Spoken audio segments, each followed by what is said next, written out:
to make it harder for healthcare workers to stay safe. John Chandler's in East Orange, New Jersey with details on this sickening scam.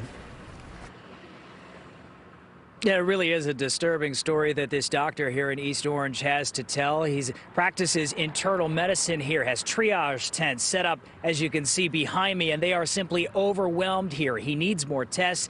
They need more of those medical supplies, PPEs that we've been talking about in so many cases. But he's not able to get them here, so that is sending him out onto the market where he has to grossly overpay. Fighting on the front lines against COVID-19, personal protective equipment is in desperate demand. Healthcare workers need masks. And in Brooklyn, masks are being given away by Paradox. The worldwide medical service brings $15,000 for donation today. But some aren't as charitable.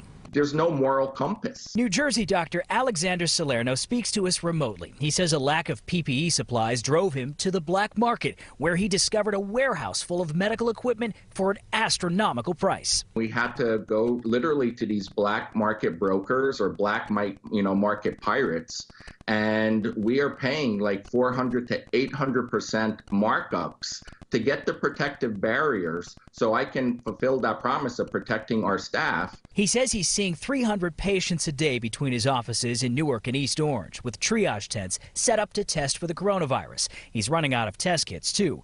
But he says the need to protect his staff led him to pay over $17,000 for gear that would have normally cost him $2,000. The seller wouldn't give his name and sent him to an unmarked warehouse. All of a sudden, someone meets you, one single person. They open up the warehouse and you see pallets upon pallets of equipments. Word of supplies on the black market has now reached the White House. Message to the hoarders: if you got any large quantities of material that this country needs right now, get them to market or get them to us. We'll pay you a fair price. But if you don't do that, we're going to come for you and make sure that doesn't happen in this country. But Dr. Salerno worries if they don't now pay black market prices, the cost will be lives lost to COVID-19. This is lives.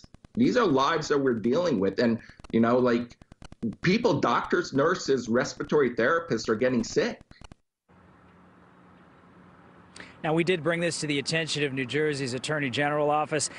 We have yet to hear back from them on this specific topic, but the Attorney General did join 31 other attorneys general around the country to speak out against price gouging and adopt some sort of measure to try and combat this in general.